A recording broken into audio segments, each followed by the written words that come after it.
Olá, muito bem-vindos a mais um programa de estudos bíblicos aqui na Rede Super. Eu sou a pastora Ana e falo com você aqui da Igreja Batista da Lagoinha de Braga, Portugal. Eu gostaria de começar fazendo uma pergunta para você.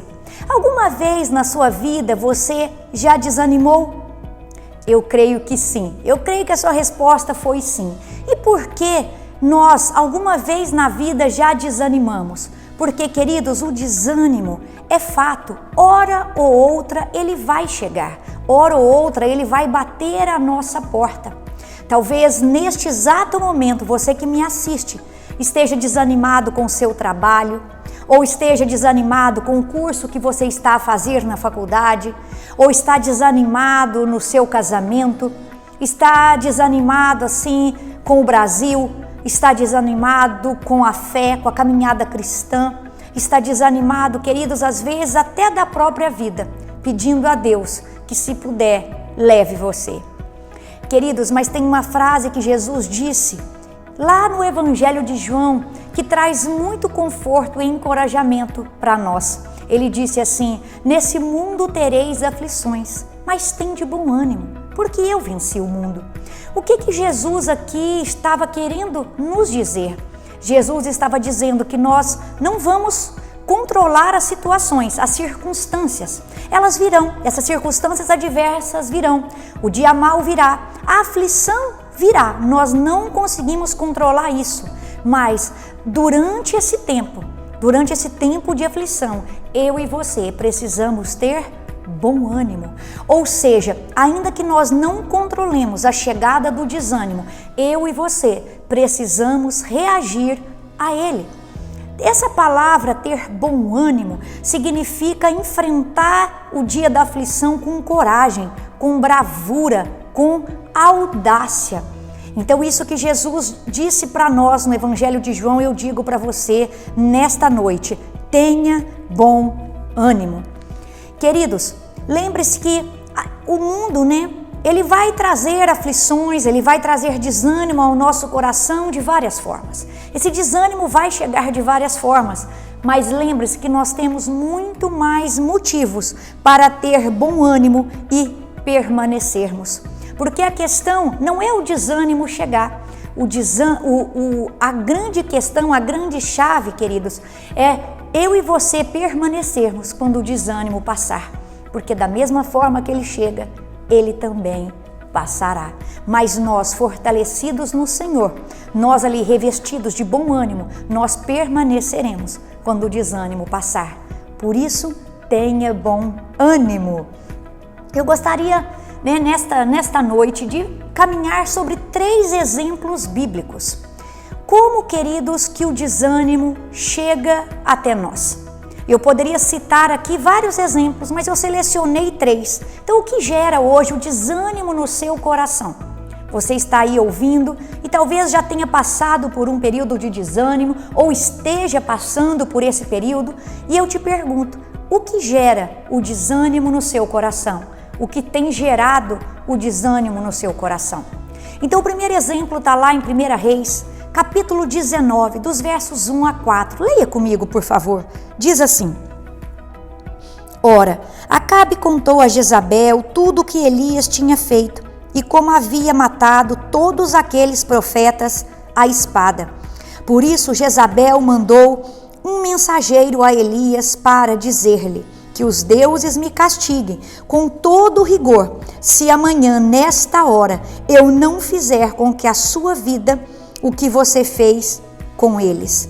Elias teve medo e fugiu para salvar a sua vida.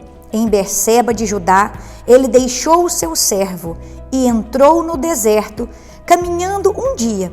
Chegou a um pé de giesta, sentou-se debaixo dele e orou, pedindo a morte. Já tive o bastante, Senhor. Tire a minha vida. Não sou melhor do que os meus antepassados. Queridos, caminhe um pouquinho comigo aqui sobre a história do profeta Elias. Neste momento aqui que nós acabamos de ler, Elias estava passando por um momento de desânimo. Alguns comentaristas, alguns ali estudiosos, né, alguns teólogos vão dizer que Elias não chegou apenas a um desânimo, mas era inclusive um momento que ele passa de depressão. Mas quando nós olhamos para a carreira ministerial, para a vida espiritual de Elias, ele não tinha motivos, queridos, para estar ali nesse desânimo, para estar ali abatido. Elias havia acabado, queridos, de derrotar no Monte Carmelo 850 profetas de Baal, fazendo descer fogo do céu. Ou seja, o profeta estava ali num momento ministerial de sucesso total. Estava ali, como diria hoje, no top ali do seu ministério. Ele havia ali passado por uma enorme vitória espiritual. 850 profetas de Baal derrotados. Mas de repente, queridos, vem essa mulher chamada Jezabel, e esse mesmo Elias que derrotou todos esses profetas bravamente, com coragem no poder do Senhor, de repente fica com medo e foge da ameaça de uma mulher. Por que será isso? Queridos, é porque na verdade não foi medo de Jezabel ali que fez Elias fugir. Existe um problema oculto aqui, que é a causa, na verdade, do desânimo de Elias. E é isso que eu quero te conduzir a entender neste momento. Então, como eu falei para você, Elias não estava ali num fracasso ministerial. Pelo contrário, espiritualmente, Elias estava com a sua fé ali excelente, tanto que orou e Deus fez milagres extraordinários. Elias estava ali com unção, a forma como Deus usou, como o Espírito do Senhor veio sobre ele. Então, o problema de Elias não era ali na sua vida espiritual. Quando nós olhamos também, o problema de Elias, ele não passava ali por uma doença física. Tanto é que quando o poder do Senhor vem sobre ele, diz aqui no verso 46, no verso 46 do capítulo 18, o poder do Senhor veio sobre Elias e ele, prendendo a capa com o cinto, correu à frente de Acabe por todo o caminho até Jezreel. Ou seja, ele correu, ele estava bem fisicamente. Também o problema de Elias não foi, queridos, de fome. Nós vemos aqui, na Bíblia que os corvos alimentaram Elias várias vezes, Ele foi alimentado, inclusive com multiplicação de azeite e de farinha na casa de uma viúva. Nós vemos aqui no capítulo 19 que o anjo desceu e alimentou Elias, e o alimento ali foi tão forte que depois de comer aquele alimento, Elias ainda caminha 40 dias e 40 noites. Então vemos que o problema não era espiritual, vemos que o problema de Elias não era físico e vemos também que ele não passava aqui por um problema de fome. Também não vejo nenhum relato aqui de conflito com amigos ou conflito aqui familiar. Mas uma chave, a chave do problema está justamente no final do verso 4, quando Elias fala assim: "Ô Senhor, tira a minha vida. Já foi o bastante, porque eu não sou melhor do que os meus antepassados." Primeiro problema, queridos, o que traz desânimo ao nosso coração? Uma meta comparativa. Foi isso que Elias estabeleceu para a vida dele. Ele colocou uma meta ali, queridos, onde ele se comparava com seus antepassados, ele se comparava com os seus pais. E, queridos, escute algo que eu vou te dizer. Quando nós nos comparamos com alguém, parece que nada que a gente faz é suficiente. Eu me esforço, mas basta aparecer um outro desafio para eu desanimar, porque eu já estou cansado de sempre ter que fazer aquilo para alcançar aquela meta. Então, mesmo depois desse extraordinário milagre, desse fato de derrotar todos aqueles profetas, Elias agora, diante de uma ameaça, desanima. Por quê? Porque é sempre um romper de metas, é sempre um bater de metas, é sempre ter que provar que é o melhor. E isso traz cansaço, e isso traz fadiga, e isso traz desânimo na caminhada. Queridos, aprenda algo nesta noite. Deus, Ele tem propósitos distintos para cada um de nós. Os dons são diversos. Então eu e você precisamos aprender a nos alegrar com aquilo que Deus tem para cada um de nós.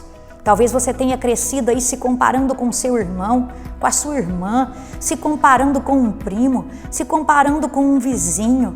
Queridos, pare com essa comparação, porque isso vai trazer desgaste para você, vai trazer cansaço e vai trazer desânimo à sua vida. Porque quando uma meta não é atingida, ela frustra, ela abate, ela nos enche de tristeza, ela nos desanima. Segundo exemplo que eu gostaria de falar com vocês nessa noite, está lá no livro do profeta Jonas, né? Capítulo 4, nós vamos ler dos versos 2 e 3. Jonas 4, versos 2 e 3. Diz assim: Ele orou ao Senhor: Senhor, não foi isso que eu disse quando ainda estava em casa? Por isso que me apressei em fugir para Tarsis. Eu sabia que tu és Deus misericordioso e compassivo, muito paciente, cheio de amor e que prometes castigar, mas depois arrependes. Agora, Senhor, tira a minha vida, eu imploro, porque para mim é melhor morrer do que viver. Queridos, olha aqui, o que foi que trouxe desânimo ao coração desse profeta chamado Jonas? Porque ele queria que as coisas fossem da forma dele. Então, uma coisa que vai trazer na nossa caminhada desânimo é quando a gente quer que as coisas sempre aconteçam da nossa forma. Você vê aqui, né, no livro de Jonas, que vem a palavra do Senhor dizendo: Jonas, vá depressa à grande cidade de Nínive e pregue, porque a maldade deles subiu até mim. Mas Jonas, querido, ele resiste a essa ordem do Senhor. Jonas, ele não quer ir a Nínive pregar para aquele povo, para que aquele povo tenha a chance de se arrepender e então o Senhor não destrua aquele povo. Por que Jonas está assim? Porque os ninivitas eram um povo mau, era um povo cruel, um povo bárbaro, e inclusive inimigo do seu povo. Então, na teologia ali de Jonas, aquele povo não merecia misericórdia, aquele povo não merecia ali o perdão. E queridos, a primeira coisa que a gente aprende aqui é que ninguém merece, né? Mas é por isso que nós somos salvos pela graça mediante a fé, porque se fosse mérito não precisaríamos de um Salvador. Mas Jonas parece que ainda não havia entendido isso. Então eu vejo aqui uma contraposição de vontades, um contraste entre a vontade de Jonas e a vontade de Deus. Jonas queria de uma forma e Deus queria de outra. E é lógico, queridos, que a vontade do Senhor, ela precisa prevalecer e vai prevalecer. E Jonas aqui não estava contente, Jonas estava desanimado, pede até para morrer, porque Deus não fez as coisas da forma como ele queria. Deus não agiu como Jonas agiria. Jonas aqui queria que Deus castigasse o povo. Jonas queria que Deus ali destruísse o povo, que Deus matasse, aniquilasse todos os ninivitas. Mas no coração de Deus não tinha ali, queridos, essa vontade de castigá-los, de destruí-los e de aniquilá-los. A vontade do Senhor era que alguém fosse lá pregar, que houvesse arrependimento, porque Ele os perdoaria, então haveria salvação. Aquele senso de justiça própria de Jonas chocou diretamente com o coração de Deus, com a misericórdia de Deus, com a graça de Deus, com o amor de Deus. E por isso Jonas, então, queridos, estava ali irritado, porque o povo se arrependeu e Deus os perdoou. Quando você vai comigo no verso 3, vai comigo no capítulo 3, no verso 5, você vai ver, os ninivitas creram em Deus, proclamaram um jejum, e todos eles, do maior ao menor, vestiram-se de pano de saco.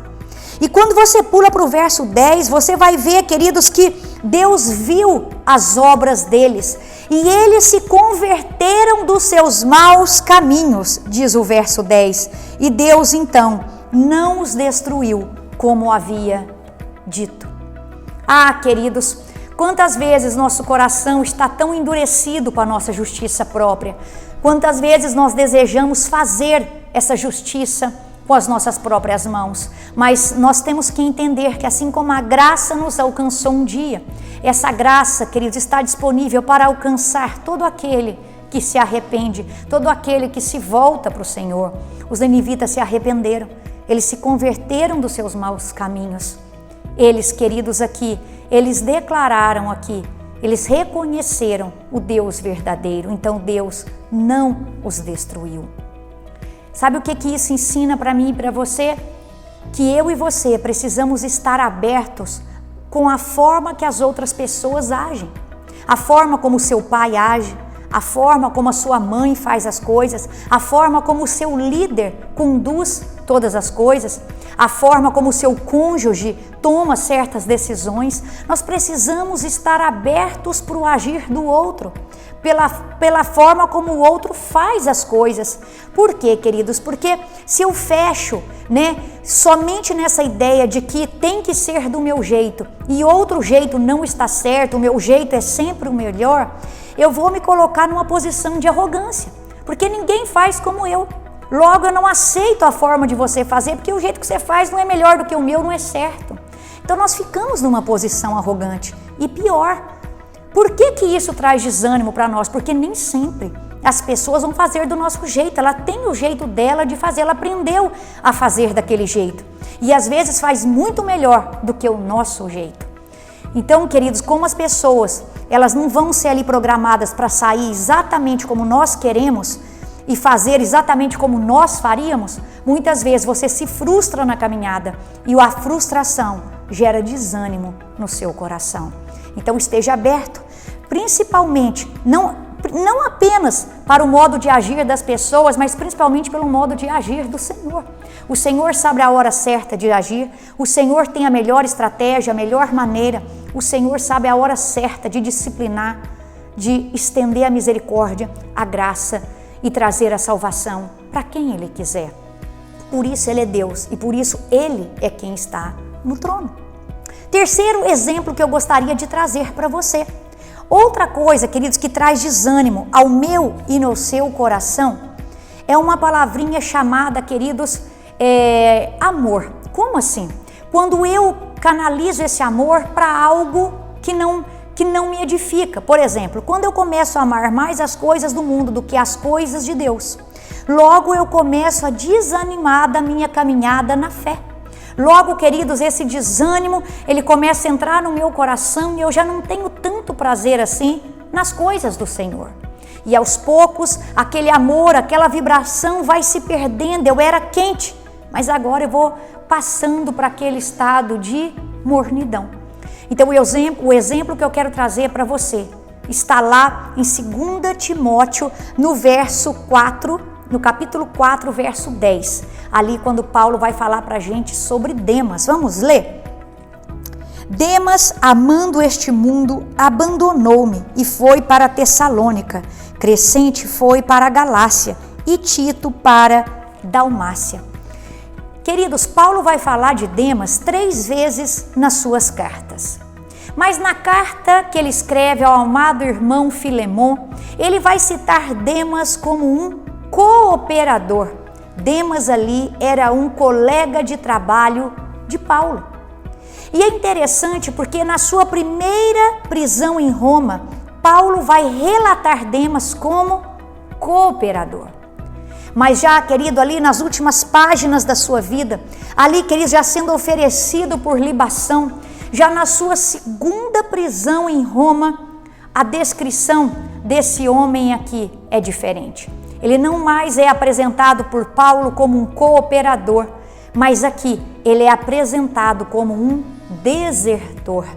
E por isso Paulo escreve ali a Timóteo, seu filho amado, dizendo: Timóteo, Demas me abandonou. Ele amou mais o presente século. E aí ele convida Timóteo para ir ter com ele. Venha, e se puder, venha antes do inverno. Paulo sabia que já não tinha muito tempo de vida mais. E foi nessa hora crucial, no momento ali em que Paulo mais precisou dele, que Demas o abandonou. Queridos, quantos de nós, talvez você esteja me assistindo aí, você seja agora fervoroso na sua fé e sobe para o monte e ora, estende a mão sobre os enfermos e ora pelas pessoas. Não deixe essa chama apagar no seu coração. A cada dia se fortaleça no Senhor e no poder do Senhor. Nós precisamos cultivar a nossa vida de oração, de relacionamento com Deus, para não perdermos essa vibração pelas coisas do Senhor e nem aquele sangue nos nossos olhos, queridos. Mas por outro lado, quando nós negligenciamos a nossa vida espiritual, nós começamos a ser seduzidos, queridos, por esse mundo que jaz no maligno. Demas foi esse homem, ele desanimou. Ele desanimou porque aos poucos foi sendo seduzido pelo mundo, foi sendo atraído pelo mundo. O mundo deu a ele um manjar e ele provou. No outro dia, o mundo deu um outro manjar e ele provou novamente. E quando ele se viu, ele já estava ali, queridos, comendo de todos os manjares ali que o mundo ofereceu para ele. E queridos, a Bíblia diz que não dá para ser amigo de Deus e amigo do mundo. Esse homem aqui que um dia professou a mesma fé que nós professamos, que colocou a mão no arado e levava a obra do Senhor adiante, esse homem desanimou aqui, porque no coração dele, o amor, queridos, dentro do coração dele pelo mundo, foi maior do que o amor pelo Senhor e pela obra do Senhor. E esse estado, queridos, de mornidão, ele não acontece da noite para o dia. Ele é assim, queridos, ele é um processo na nossa vida, né? Hoje eu deixo de ir no culto, na semana que vem eu deixo também. Quando vê, queridos, eu já não prossigo aqui na disciplina da leitura da Bíblia, eu já não prossigo aqui na disciplina da oração, eu abandono as disciplinas espirituais e logo, queridos, eu já não tenho aquela vibração pelas coisas do Senhor, eu já não tenho prazer mais de estar em comunhão com os irmãos, eu começo a me afastar do GC, eu começo a me afastar da igreja e vou cada vez mais, queridos, afastando das coisas de Deus e entrando nas coisas do mundo. Demas foi esse homem, os interesses pessoais dele e o amor, né, pelos prazeres transitórios desse mundo o fizeram abandonar Paulo, o fizeram abandonar a fé e a obra do Senhor. Que eu e você estejamos atentos, porque o inimigo está ao nosso derredor, pronto para nos devorar. Por isso eu e você precisamos vigiar para que, assim como Demas, não terminemos mal. Demas foi um homem que começou bem e terminou mal. Que eu e você possamos começar bem e terminar bem. Terminar bem é terminar com Jesus, queridos. Como Paulo disse, né? Completei a carreira, guardei a fé. Eu combati o bom combate. Eu guardei a fé. Eu completei a carreira. É assim que eu e você precisamos terminar. E eu gostaria, queridos, de terminar falando para você sobre os resultados do desânimo. O desânimo traz alguns resultados práticos na nossa vida. E o primeiro deles é o isolamento. O segundo resultado do desânimo é aquela vontade de morrer. E terceiro é uma distorção da realidade. Vamos começar pelo primeiro, então, o isolamento. Você vai ver que Elias, quando desanimou, ele vai para o deserto. Depois o anjo o alimenta e ele vai para uma caverna. Mas você viu aqui o relato comigo, antes de ir para o deserto, ele abandona o seu servo. Primeira característica de quem está desanimado é tentar se isolar. Mas isso é um perigo, porque a pessoa fica sozinha, começa aquela batalha na mente dela e ela não tem ninguém ali para fortalecê-la. Então, querido, se você está desanimado, não se isole, procure comunhão, procure estar com os irmãos, procure se fortalecer, porque o isolamento é um perigo. E essa é a primeira característica. Você vai ver também em Jonas. Nós vamos ver nos 3 personagens de hoje, né? Elias, Jonas e Demas. O que Jonas faz? Jonas vai para o leste da cidade, senta lá no alto de uma montanha e fica vendo o que Deus vai fazer com aquela cidade. E Demas, queridos? Demas, ele sai, ele abandona o apóstolo Paulo e vai para Tessalônica. Segundo ponto, essa vontade de morrer. Você vai ver que Elias ali, ele vai para o deserto, ele vai para a caverna e ele pede uma coisa para o Senhor: Senhor, já basta, tira a minha vida. Eu não tenho mais ânimo de viver. Para quê? Para quê? Que significado tem viver? Que significado tem a vida? Oh, queridos, esse profeta aqui foi tão usado por Deus. O cuidado de Deus está em cada página aqui do relato da sua história. Como Deus o sustentou, como Deus o alimentou. Como Deus derramou unção sobre ele para fazer todos os milagres que ele fez. Como ele foi importante naquela geração onde ele esteve. Como ele foi referência. Mas o desânimo não deixa a gente ver essas coisas. Então ele pede para morrer. Jonas, queridos, ali irado com a misericórdia do Senhor, com o amor do Senhor, sabe o que Jonas faz? Pede para morrer. Só que Jonas não pede só uma vez, não. Jonas pede 2 vezes para morrer, né? Todo ali com aquele coração endurecido, queridos, porque não queria ver aquele povo salvo. E isso, queridos, ensina algo para mim e para você, que muitas vezes nós estamos confundindo as coisas, nós estamos dando mais valor a objetos, mais valores a animais do que a pessoas. Tem um momento ali no final do livro, né, do profeta Jonas, que o Senhor vai confrontá-lo. O Senhor vai falar para ele assim: mas Jonas, você está triste por essa planta que eu fiz nascer ontem e morreu hoje, mas não tem dó, não tem pena dessas 120 mil pessoas, desses habitantes aqui da cidade, que não sabem discernir entre a mão direita e a esquerda, né? Não teria eu pena dessa grande cidade de Nínive?